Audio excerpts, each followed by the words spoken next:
Hello everybody and welcome back. അപ്പോൾ നമ്മൾ CUET PG 2024 life science question പേപ്പറാണ് discuss ചെയ്തുകൊണ്ടിരുന്നത്. നമുക്ക് അടുത്ത ക്വസ്റ്റ്യനിലേക്ക് പോകാം. നമ്മളൊരു 27 ക്വസ്റ്റ്യൻസ് കവർ ചെയ്തു ഓൾറെഡി. 28th ക്വസ്റ്റ്യൻ ആണ്. In human karyotype X chromosome belongs to which group? അപ്പൊ കാരിയോടൈപ്പിംഗ് എന്ന് പറഞ്ഞാൽ എന്താ? കാരിയോടൈപ്പിംഗ് എന്ന് പറഞ്ഞു കഴിഞ്ഞാൽ ക്രോമോസോംസിന് അതിന്റെ സൈസിനനുസരിച്ചും അതിന്റെ സെൻട്രോമിയറിന്റെ ലൊക്കേഷനൊക്കെ അനുസരിച്ച് എന്ത് ചെയ്യാം, അറേഞ്ച് ചെയ്ത് വെക്കുന്നതാണ് കാരിയോടൈപ്പിംഗ് എന്ന് പറഞ്ഞാൽ. അപ്പൊ ഹ്യൂമൻ കാരിയോടൈപ്പിന്റെ കേസ് പറഞ്ഞാൽ നമുക്ക് ഹ്യൂമൻസിൽ എത്ര ക്രോമോസോംസ് ഉണ്ട്? 23 പെയർ ഓഫ് ക്രോമോസോംസ് ആണ്, അതായത് 46 ക്രോമോസോംസ് ആണ്. അപ്പൊ ഈ 46 ക്രോമോസോംസിനെയും നമുക്ക് എന്ത് ചെയ്യാൻ പറ്റും? ഓരോ ഫീച്ചറിന്റെ ബേസിസിൽ ഗ്രൂപ്പ് ചെയ്യാൻ പറ്റും. ഓക്കെ, കാരിയോടൈപ്പ് ചെയ്യുമ്പോൾ തന്നെ എന്ത് ചെയ്യാൻ പറ്റും? ഗ്രൂപ്പ് ചെയ്യാൻ പറ്റും. അപ്പൊ അങ്ങനെ ഗ്രൂപ്പ് ചെയ്യുമ്പോൾ എക്സ് ക്രോമോസോം ഏത് ഗ്രൂപ്പിലാണ് വരിക എന്നാണ് ചോദ്യം. ഓക്കെ, അപ്പൊ ഇവിടെ ഓപ്ഷൻ നോക്കി കഴിഞ്ഞാൽ ABCD എന്ന് പറഞ്ഞിട്ട് ഒരു 4 ഗ്രൂപ്പാണ് നിങ്ങൾ കാണുന്നത്. പക്ഷെ ശരിക്കും പറഞ്ഞാൽ ഏതൊക്കെ ഗ്രൂപ്പ് ഉണ്ടെന്ന് ചോദിച്ചാൽ A മുതൽ G വരെ ABCDEFG അങ്ങനെ 8 ഗ്രൂപ്പാണ്.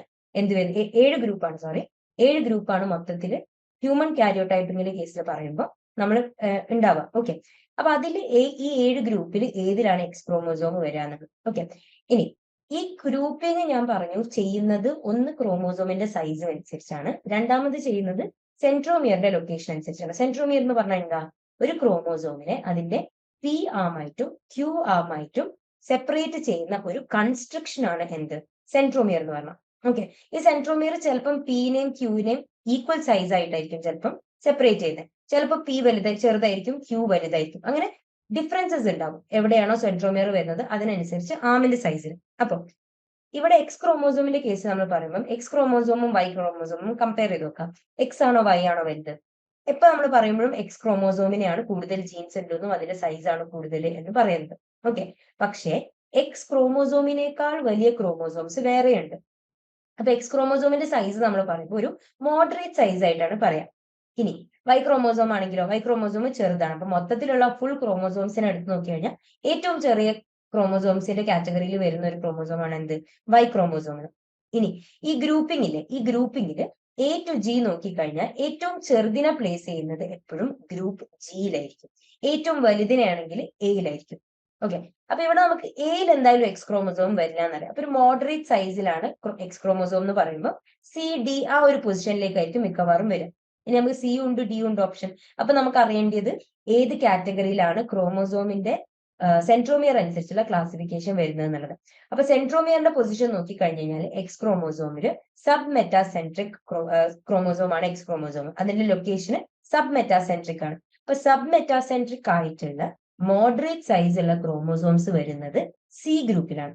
ഓക്കെ, അത് നിങ്ങൾക്ക് മനസ്സിലാക്കി പഠിക്കാൻ പറ്റില്ല, അത് അറിഞ്ഞു വെക്കുക തന്നെ വേണം. ഏതൊക്കെ നമ്പർ ഓഫ് ക്രോമോസോംസ് ഏതൊക്കെ ഗ്രൂപ്പിലാണ് വരുന്നത്. അപ്പൊ ബാക്കി നമ്പേഴ്സ് അറിഞ്ഞില്ലെങ്കിൽ പോലും എക്സിനെയും വൈനെയും എന്തായാലും അറിഞ്ഞു വെക്കുന്നത് നല്ലതാണ്. കാരണം എക്സും വൈയും വേറെ തന്നെ സെപ്പറേറ്റ് ആയിട്ടുള്ള ക്രോമോസോംസ് ആണ്. നമ്മൾ സെക്സ് ക്രോമോസോംസ് ആയിട്ട് പറയുമ്പോൾ ഹ്യൂജ് ഡിഫറൻസസ് ആയിട്ട് പറയുന്ന 2 ക്രോമോസോംസ് ആണ് എക്സും വൈയും. അപ്പൊ ബാക്കി നമ്പറും കൂടെ അറിഞ്ഞാൽ നല്ലതാണ്. പക്ഷെ എക്സിന്റെയും വൈൻ്റെതും എന്തായാലും ഓർത്ത് വെക്കാം. എക്സ് വരുന്നത് C ഗ്രൂപ്പിലാണ്, വൈ വരുന്നതാണെങ്കിൽ G ഗ്രൂപ്പിലും. ഇനി അടുത്ത question, gene gun is one of the popular physical delivery method. Microparticles that are loaded to deliver DNA are made up of which method? Gene gun എന്ന് പറഞ്ഞു കഴിഞ്ഞാല് നമുക്ക് നമ്മളൊരു ജീൻ ഓഫ് ഇൻട്രസ്റ്റിനെ ഒരു സെല്ലിന്റെ അകത്തേക്ക് ഇൻസേർട്ട് ചെയ്യാൻ വേണ്ടിയിട്ട് യൂസ് ചെയ്യുന്ന ഒരു ഫിസിക്കൽ മെത്തേഡാണ്. ബയോളജിസ്റ്റിക് മെത്തേഡ് എന്നും ഒക്കെ എന്തിനാ പറയാറുണ്ട്? ജീൻ ഗണ്ണിനെ പറയാറുണ്ട്. അതിൽ സംഭവം എന്താ വെച്ച് കഴിഞ്ഞാൽ നമ്മളൊരു ഗണ്ണിൽ ഒരു ബുള്ളറ്റ് ഉണ്ടാവുന്ന പോലെ ഒരു നമുക്ക് ആവശ്യമുള്ള ടാർഗറ്റ് ജീൻ അല്ലെങ്കിൽ ജീൻ ഓഫ് ഇൻട്രസ്റ്റിനെ നമ്മൾ പെർട്ടിക്കുലർ സബ്സ്റ്റൻസ് ആയിട്ട് കോട്ട് ചെയ്തിട്ട് അതൊരു ബുള്ളറ്റ് ആയിട്ട് ആക്ട് ചെയ്യും. ഓക്കെ, എന്നിട്ട് ജീൻ ഗൺ എന്ന് പറഞ്ഞിട്ടുള്ള ആ ഒരു ഇൻസ്ട്രുമെന്റ് അല്ലെങ്കിൽ ആ ഒരു ടൂളിന്റെ അകത്തേക്ക് ഈ പറഞ്ഞ ഈ കോട്ട് ചെയ്തിരിക്കുന്ന സബ്സ്റ്റൻസ് ഇല്ലേ അതിനെ ഇൻസേർട്ട് ചെയ്യുക. ആ കോട്ട് ചെയ്തിരിക്കുന്ന സബ്സ്റ്റൻസിനാണ് നമ്മൾ എന്തെന്ന് പറയുന്നത്? അതായത് കോട്ടിങ്ങും അതിന്റെ അകത്തുള്ള ജീനും അത് രണ്ടും കൂടെ കൂടിയിട്ടാണ് നമ്മളെ മൈക്രോ പാർട്ടിക്കിൾ നമ്മൾ പറയുന്നത്. ഓക്കെ, അപ്പൊ ഈ മൈക്രോ പാർട്ടിക്കിളിനെ ജീൻ ഗണ്ണിന്റെ അകത്തേക്ക് ഇൻസേർട്ട് ചെയ്തിട്ട് നമ്മൾ സാധാരണ ഗൺ എങ്ങനെയാണോ ഷൂട്ട് ചെയ്യുന്നത് അതേപോലെ ഷൂട്ട് ചെയ്യുമ്പോൾ ഈ ഗണ്ണിൽ നിന്ന് അല്ലെങ്കിൽ ഈ ജീൻ ഗണ്ണിൽ നിന്ന് അത് ട്രാൻസ്ഫർ ആവും. മൈക്രോ പാർട്ടിക്കിൾ നേരെ നമ്മൾ ഏത് സെല്ലിനെയാണോ ടാർഗറ്റ് ചെയ്തിരിക്കുന്നത് അതിന്റെ അകത്തേക്ക് എൻറ്റർ ചെയ്യും. ഓക്കെ, അപ്പൊ അങ്ങനെ എൻറ്റർ ചെയ്ത് വരുന്നത് എന്തിനാണ്? ഡയറക്റ്റ് ആയിട്ട് ട്രാൻസ്ഫർ ആവും. അപ്പൊ ഭയങ്കര എഫക്റ്റീവ് ആയിട്ടുള്ള ഒരു മെത്തേഡാണ് ജീൻ ഗൺ. അപ്പൊ ക്വസ്റ്റ്യൻ എന്താ? ഈ പറഞ്ഞ മൈക്രോ പാർട്ടിക്കിൾ, അതായത് നമ്മളെ ജീനും ജീൻ ഓഫ് ഇൻട്രസ്റ്റും അതിനെ കോട്ട് ചെയ്യുന്ന സബ്സ്റ്റൻസും ആ മൈക്രോ പാർട്ടിക്കിളിന് കോട്ട് ചെയ്യാൻ യൂസ് ചെയ്യുന്ന നമ്മൾ ഡെലിവറി ചെയ്യാൻ ഉദ്ദേശിക്കുന്ന DNA ഇല്ലേ, അതിനെ കോട്ട് ചെയ്യാൻ ഉപയോഗിക്കുന്ന മെറ്റൽ ഏതാണെന്നാണ് ചോദ്യം. ഓക്കെ, ഓപ്ഷൻ തന്നിരിക്കുന്നത് ഗോൾഡ്, സിൽവർ, കോപ്പർ, ടൈറ്റാനിയം. ഏറ്റവും കൂടുതൽ യൂസ് ചെയ്യുന്നത് ഗോൾഡ് ആണ്. ഓക്കെ, ചില കേസസിൽ ടങ്സ്റ്റൻ യൂസ് ചെയ്യാറുണ്ട്. പക്ഷെ ഏറ്റവും കൂടുതൽ നമ്മൾ പറയാ ഗോൾഡ് കോട്ടഡ് പാർട്ടിക്കിൾസ് ആണെങ്കിൽ ഗോൾഡ് മൈക്രോ പാർട്ടിക്കിൾസ് ആണ്. ഗോൾഡിന്റെ കാരണം എന്താണെന്ന് വെച്ച് കഴിഞ്ഞാൽ അവരെ ഷൂട്ട് ചെയ്യുമ്പോൾ അവരുടെ സ്പീഡ് ഭയങ്കര ഫാസ്റ്റ് ആയിരിക്കും. ഓക്കെ, നല്ല സ്പീഡിൽ പോവുകയും ചെയ്യുക. അതിന്റെ വെയിറ്റ് കുറവായതുകൊണ്ട് തന്നെ അതിനനുസരിച്ചുള്ള ട്രാൻസ്ഫർ ഈസിയർ ആണ്. കാരണം അതിന് എന്ത് ചെയ്യുക, അതിന്റെ മുന്നിൽ വരുന്ന ബാരിയേഴ്സിനൊക്കെ ഓവർകം ചെയ്തിട്ട് സെല്ലിന്റെ അകത്തേക്ക് എൻ്റർ ചെയ്യാനുള്ള എബിലിറ്റി ഉണ്ട്. അപ്പൊ മിക്കവാറും മൈക്രോ പാർട്ടിക്കിൾസ് കവർ ചെയ്യാൻ യൂസ് ചെയ്യുന്നത് ഗോൾഡ് ആയിരിക്കും.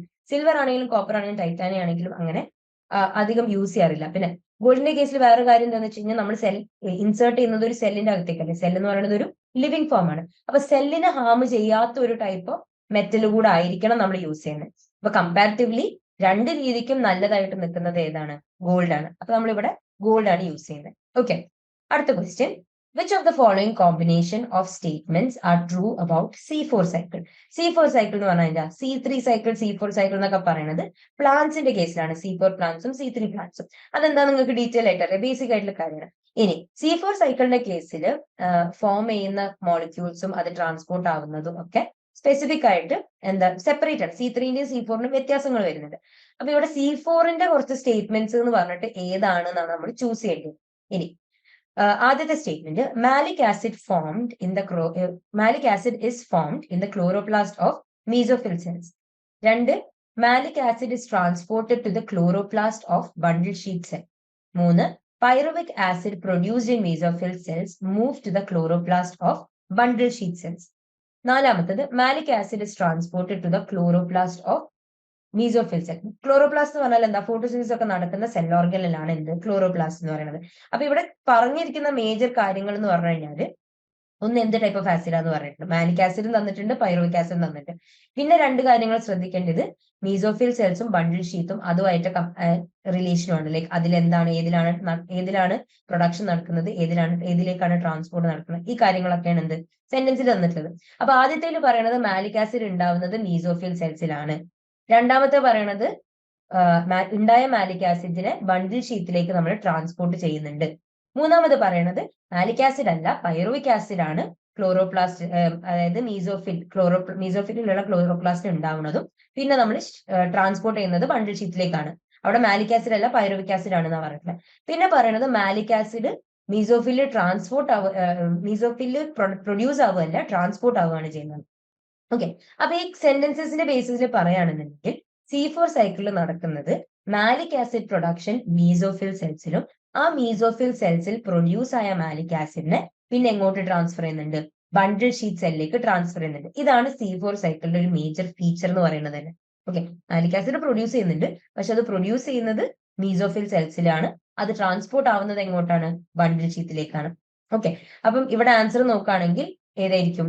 എയും ബിയും ആണ് ഇവിടെ കറക്റ്റ് സ്റ്റേറ്റ്മെന്റ് ആയിട്ട് വരുന്നത്. ട്രൂ സ്റ്റേറ്റ്മെന്റ് അല്ലേ ചോദിച്ചത്? എയും ബി ആണ്. അപ്പൊ 30ാമത്തെ ക്വസ്റ്റ്യന്റെ ഓപ്ഷൻ ഏതാ? 1 ആണ് ആൻസർ. ഓക്കെ, അടുത്ത ക്വസ്റ്റ്യൻ.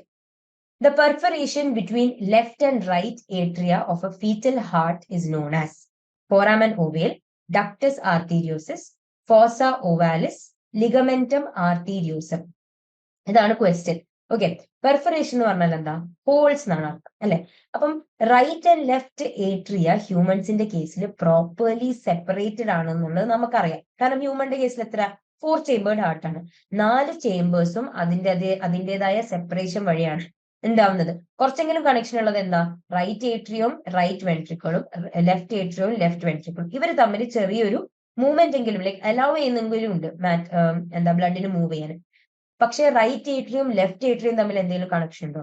കോമൺ ആയിട്ട് മസിൽസ് ടിഷ്യൂസ് ഉണ്ടെങ്കിൽ പോലും എന്തില്ല? ഡയറക്റ്റ് കണക്ഷൻ ഇല്ല. അപ്പൊ ഇവിടെ പെർഫറേഷൻ എന്ന് പറഞ്ഞു കഴിഞ്ഞാല് റൈറ്റ് ആൻഡ് ലെഫ്റ്റ് ഏട്രിയ തമ്മിൽ ഒരു ഡയറക്റ്റ് കണക്ഷൻ ഉണ്ട് എന്നാ പറയുന്നത്. അപ്പൊ ഫീറ്റൽ ഹാർട്ടിൽ ഇങ്ങനെ പെർഫറേഷൻ ഉണ്ടാവുന്നത് നോർമൽ ആണ്, യൂഷ്വലി ഉണ്ടാവുന്ന സാധനമാണ്. പക്ഷെ ബേർത്ത് നടന്ന ഉടനെ തന്നെ അത് എന്തായിട്ടുണ്ടാകും? ആ പെർഫറേഷൻ പോയിട്ട് ഫിക്സ് ആയിട്ടുണ്ടാവും. ഓക്കെ, അപ്പൊ അത് നോർമൽ സെപ്പറേറ്റഡ് ഹാർട്ട് ആയിട്ടാണ് ഒരു കുട്ടി ജനിക്കുമ്പോൾ ആ കുട്ടിന്റെ ഹാർട്ട് ഉണ്ടാവേണ്ടത്.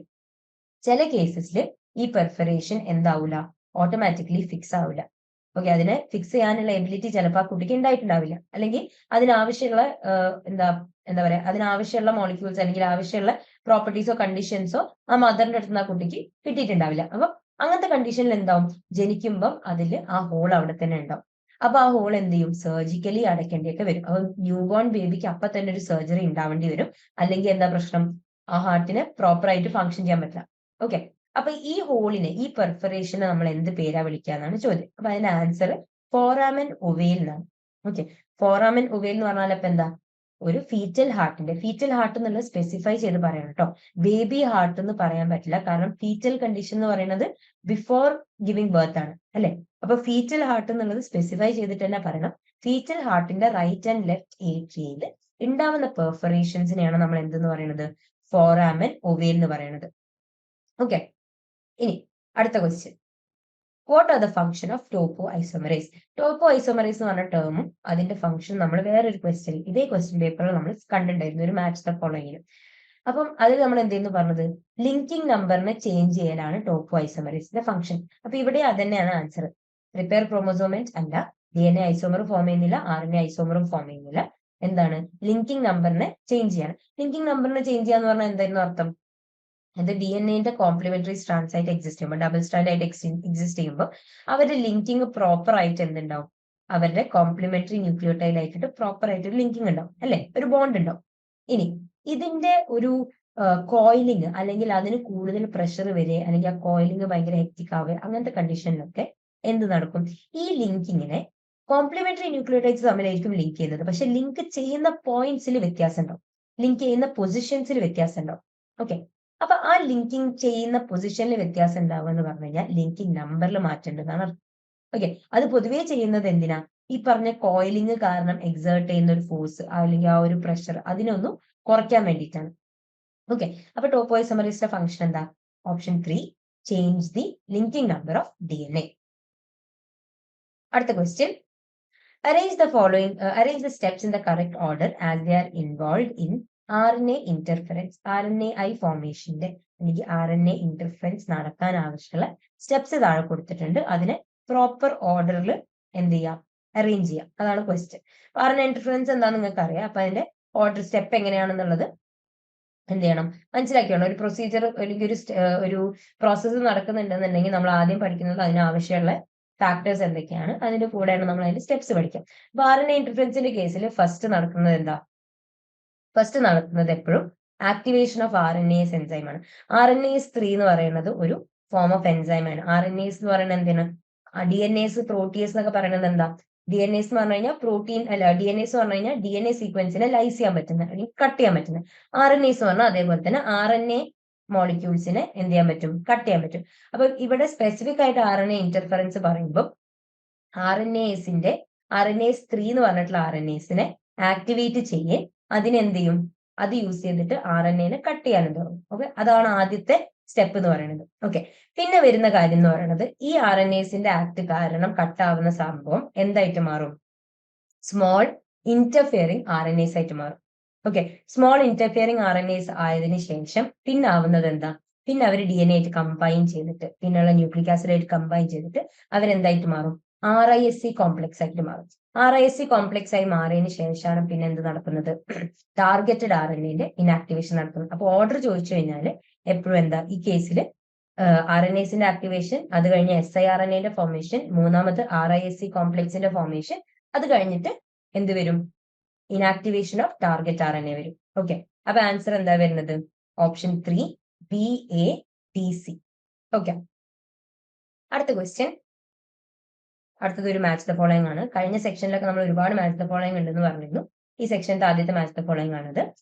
ആദ്യത്തെ ലിസ്റ്റിൽ കൊടുത്തിരിക്കുന്നത് ബോഡി പാർട്സ് ആണ്, രണ്ടാമത്തത് ഏത് ബോൺ ആണ് ഇൻവോൾവ് എന്നാണ്. ഓക്കെ, അപ്പം ABCD ഏതൊക്കെയാ, ഷോൾഡർ, തൈ, റിസ്റ്റ്, ആങ്കിൾ.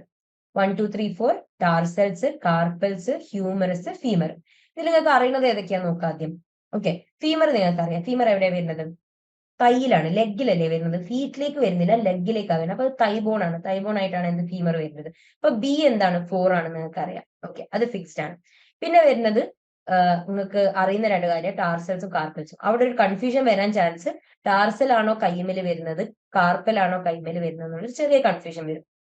അതായത് ടാർസൽസ് ആണെങ്കിലും കാർപ്പൽസ് ആണെങ്കിലും ചെറിയ ബോൺസ് ആണ്, വെരി സ്മോൾ ബോൺസ്. അത് നമ്മുടെ കൈയിന്റെയും ഫീറ്റിന്റെയും ഒക്കെ ആ ഭാഗത്തുള്ള ബോൺസ് ആണ് എന്ത്, ടാർസൽസും കാർപ്പൽസും വരുന്നത്. ഓക്കെ, ഇപ്പൊ നമ്മൾ ഷോൾഡറിൻ്റെത് വെച്ചിട്ട് നമ്മൾ ഷോൾഡർ അല്ല തൈൻ്റെത് വെച്ചിട്ട് നമ്മൾ പറഞ്ഞു എന്ത്, ഫീമർ ആണ് എന്നുള്ളത്. പിന്നെ ഇനിയുള്ളത് റിസ്റ്റിന്റെയും ആങ്കിളിന്റെയും. റിസ്റ്റിന്റെ കേസിലാണ് ഏത് വരുന്നത്, റിസ്റ്റിന്റെ കേസിലാണ് ഏത് വരുന്നത്, കാർപ്പൽസ് വരുന്നത്. കയ്യിലാണ് എന്ത് വരുന്നത്, കാർപ്പൽസ് വരുന്നത്. ടാർസൽസ് എന്ന് പറഞ്ഞ ബോണ് വരുന്നത് ലെഗിലാണ്. ഓക്കെ, ലെഗ് എന്ന് പറഞ്ഞു കഴിഞ്ഞാൽ ലെഗ് എന്ന് പറഞ്ഞാൽ നമ്മുടെ ഫീറ്റിന്റെ ഭാഗം കേട്ടോ ഉദ്ദേശിക്കുന്നത്. ഫീറ്റിന്റെ ചെറിയ ചെറിയ ബോൺസ് ആയിട്ടാണ് എന്ത് വരുന്നത്, ടാർസൽസ് വരുന്നത്. Tarsals, meta tarsals. അതേപോലെ കാർപ്പൽസ് പറയുമ്പോൾ കാർപ്പൽസും മെറ്റാ കാർപ്പൽസ് ഒക്കെ വരുന്നത് റിസ്റ്റിലാണ്. ഓക്കെ, അപ്പൊ റിസ്റ്റ് പോർഷനിൽ വരുന്നത് കാർപ്പൽസും ഫീറ്റ് പോർഷനിൽ വരുന്നത് ടാർസൽസും ആണ്. പിന്നെ ബാക്കി ഏതാ, ഹ്യൂമറസ്. ഹ്യൂമറസ് പൊതുവെ നമ്മൾ കൈയിനാണ് പറയല്, പക്ഷെ അത് സ്റ്റാർട്ട് ചെയ്യുന്നത് ഷോൾഡർ മുതലാണ്. ഓക്കെ, അപ്പൊ ഇവിടെ ഷോൾഡറിന്റെ ആൻസർ ആയിട്ടാണ് എന്ത് വരാ, ഹ്യൂമറസ് വരാം. അപ്പൊ ഏതാ option, A3, B4, C2 and D1 ഏതാ, ഓപ്ഷൻ 4 ആണ്. ഓക്കെ, അടുത്ത question, which is not a unit of radioactivity. Radioactivity എന്ന് പറഞ്ഞാൽ എന്താ, റേഡിയേഷനെ എമിറ്റ് ചെയ്യാൻ പറ്റുന്ന അബിലിറ്റി അല്ലെങ്കിൽ ആ റേഡിയേഷൻ എമിറ്റ് ചെയ്യുന്നതിനാണ് റേഡിയോ ആക്ടിവിറ്റി എന്ന് പറയുന്നത്. ഓക്കെ, ആ റേഡിയോ ആക്ടിവിറ്റിനെ റെപ്രസെന്റ് ചെയ്യാൻ യൂസ് ചെയ്യുന്ന യൂണിറ്റ് ഏതാണ് ഏതാണെന്നല്ല, ഏത് അല്ല എന്നാണ് ചോദ്യം. ഓക്കെ, അപ്പൊ നിങ്ങൾക്ക് റേഡിയോ ആക്ടിവിറ്റിക്ക് കുറേ യൂണിറ്റ്സ് ഉണ്ട്. SI യൂണിറ്റ് ആയിട്ടും അല്ലാതെ യൂണിറ്റ്സ് ആയിട്ടും കൺവേർട്ടഡ് ആയിട്ട് കുറേ യൂണിറ്റുകൾ റേഡിയോ ആക്ടിവിറ്റിക്ക് വരുന്നുണ്ട്. ഇതിൽ കൊടുത്തിരിക്കുന്ന ഓപ്ഷൻ ഏതാ, grey, Ranjan, milli Curie, Pascal ആണ്. ഓക്കെ, അപ്പൊ ഇതില് നിങ്ങൾക്ക് റേഡിയോ ആക്ടിവിറ്റിന്റെ യൂണിറ്റ് അറിയൂലെങ്കിലും നിങ്ങൾക്ക് അറിയുന്ന ഒരു യൂണിറ്റ് ഇതിലുണ്ട്. ഏതാ അറിയുന്ന യൂണിറ്റ്, പാസ്കൽ എന്ന് പറഞ്ഞ യൂണിറ്റ് നിങ്ങൾ ഒരുപാട് കേട്ടിട്ടുള്ള ഒരു യൂണിറ്റാ. പാസ്കൽ എന്ന് പറഞ്ഞാൽ എന്താ, പ്രഷറിന്റെ യൂണിറ്റ് ആണ് പാസ്കൽ അല്ലെ. അപ്പൊ ഇവിടെ ചോദിച്ചിരിക്കുന്ന റേഡിയോ ആക്ടിവിറ്റി അല്ലേ, അപ്പൊ പാസ്കൽ എന്തായാലും പ്രഷറിന്റെ ആണെന്ന് നിങ്ങൾക്ക് ഉറപ്പാണല്ലോ അല്ലെ. ഒരു പ്രഷറും റേഡിയോ ആക്ടിവിറ്റിയും തമ്മിൽ എന്തൊക്കെ വ്യത്യാസങ്ങൾ ഉണ്ടാവും, രണ്ട് പാരാമീറ്റേഴ്സ് തന്നെയല്ലേ അല്ലെ. അപ്പൊ പാസ്കൽ എന്ന് പറയുന്നത് പ്രഷറിൻ്റെതാണെന്ന് നിങ്ങൾക്ക് കൺഫേം ആയ സ്ഥിതിക്ക് നിങ്ങൾ ഇതിന്റെ ആൻസർ പാസ്കൽ ആണെന്ന് തന്നെ എഴുതണം. കാരണം എന്താ വെച്ച് കഴിഞ്ഞാൽ ബാക്കിയുള്ളതൊന്നും എല്ലാം അറിയില്ലെങ്കിലും നിങ്ങൾക്ക് ചെറിയൊരു കൺഫ്യൂഷൻ ഉണ്ട്. പക്ഷെ പാസ്കലിന്റെ കാര്യത്തിൽ നിങ്ങൾക്ക് ഉറപ്പാണ് അത് റേഡിയോ ആക്ടിവിറ്റിന്റെ അല്ല പ്രഷറിൻ്റെതാണെന്ന്. അപ്പൊ ബാക്കിയുള്ളത് നിങ്ങൾക്ക് കേട്ടുപരിചയം ഇല്ലെങ്കിൽ പോലും എന്തില്ല, കുഴപ്പമില്ല. കാരണം പാസ്കൽ നിങ്ങൾക്ക് തെറ്റാന്നറിയാം, മനസ്സിലായോ. അപ്പൊ ഇതിന്റെ ആൻസർ പാസ്കൽ തന്നെയാണ്. റേഡിയോ ആക്ടിവിറ്റിന്റെ പ്രഷർ യൂണിറ്റ് അല്ലാത്തത് ഏതാന്ന് വെച്ച് കഴിഞ്ഞാൽ പാസ്കൽ. കാരണം പാസ്കൽ പ്രഷറിൻ്റെതാണ്, ബാക്കിയെല്ലാം എന്തിൻ്റെതാ, റേഡിയോ ആക്ടിവിറ്റിൻ്റെതാണ് കേട്ടോ. അടുത്ത question, isoelectric focusing allows separation of the proteins according to their pH, pI, pKa, pKp. isoelectric focusing എന്ന് പറഞ്ഞാൽ എന്താ, isoelectric focusing എന്ന് പറഞ്ഞു കഴിഞ്ഞാൽ ഏതൊരു കോമ്പൗണ്ടിന്റെ ഏതൊരു മോളിക്യൂളിന്റെ എല്ലാത്തിനും ഒരു ഫിക്സ്ഡ് pH ഉണ്ടാവുമല്ലോ. അപ്പം ആ pHന് നമുക്ക് എന്ത് ചെയ്യാൻ പറ്റും, ഓരോന്ന് ആഡ് ചെയ്യും റിമൂവ് ചെയ്യുകയും ചെയ്യുമ്പോൾ കൂട്ടാനും കുറയ്ക്കാനൊക്കെ പറ്റും. ഓക്കെ, ഓൾട്ടർ ചെയ്യാൻ പറ്റും. pH ഫിക്സ്ഡ് അല്ലല്ലോ എപ്പോഴും. ഓക്കെ, യൂഷ്വലി ഉള്ള കണ്ടീഷനിൽ, നോർമൽ കണ്ടീഷനിൽ എന്തിരിക്കും, ഒരു ഫിക്സ്ഡ് pH ഉണ്ടാവും. പക്ഷെ അത് നമുക്ക് ഓൾട്ടർ ചെയ്യാൻ പറ്റും ഓരോന്നിന്റെ അഡീഷൻ വെച്ചിട്ട്. ഓക്കെ, അപ്പൊ ഐസോഇലക്ട്രിക് ഫോക്കസിംഗ് എന്ന് പറഞ്ഞു കഴിഞ്ഞാല് ഈ ഒരു ഏതൊരു പെർട്ടിക്കുലർ മോളിക്യൂളിന്റെയും ചാർജ് 0 ആകുന്ന pH ഏതാണോ അതാണ് എന്ത്, ഐസോഇലക്ട്രിക് പോയിന്റ് എന്ന് പറയുന്നത്. ഓക്കെ, ഐസോഇലക്ട്രിക് ഫോക്കസിംഗ് എന്ന് പറഞ്ഞു കഴിഞ്ഞാൽ ആ ഐസോഇലക്ട്രിക് പോയിന്റിലേക്ക് നമ്മളെ കയ്യിലുള്ള മോളിക്യൂളിനെ കൺവേർട്ട് ചെയ്യുക, അതാണ് ഐസോഇലക്ട്രിക് ഫോക്കസിംഗ്. ഓക്കെ, എന്താ പറഞ്ഞത്, pHന്റെ വാല്യൂ മാറ്റം വരും. ഓക്കെ, എന്ത് ചെയ്യുന്നതിനനുസരിച്ച് മാറ്റം വരും. അപ്പൊ നമ്മൾ എന്താ ചെയ്യുന്നത്, ചാർജ് 0 ആയിരിക്കണം. പോസിറ്റീവ് ചാർജ് ഉണ്ടാവാൻ പാടില്ല, നെഗറ്റീവ് ചാർജ് ഉണ്ടാവാൻ പാടില്ല. 0 ചാർജ് ആയിട്ട് ഒരു പെർട്ടിക്കുലർ മോളിക്യൂൾ എക്സിസ്റ്റ് ചെയ്യുന്നത് ഏത് pHലാണോ ആ പോയിന്റിനാണ് നമ്മൾ എന്തെന്ന് പറയാം, ഐസോ ഇലക്ട്രിക് പോയിന്റ് എന്ന് പറയുന്നത്. അതിനാണ് നമ്മൾ PI എന്നതുകൊണ്ട് റെപ്രസെന്റ് ചെയ്യുക. ഓക്കെ, ഇനി പ്രോട്ടീൻ സെപ്പറേഷന്റെ സമയത്ത് ഇത് എന്താന്ന് വെച്ച് കഴിഞ്ഞാൽ നമ്മൾ യൂഷ്വലി നമ്മൾ ജെൽ ഇലക്ട്രോഫോറസിസ് ചെയ്യില്ലേ, അതൊരു സിംഗിൾ ഡയറക്ഷനിലല്ലേ ചെയ്യാം. മോളിക്കുലർ വെയിറ്റിനനുസരിച്ച് ഒരു സിംഗിൾ ഡയറക്ഷനിലാണ് എന്ത് നടക്കുക, ഇലക്ട്രോഫോറസിസ് നടക്കുക.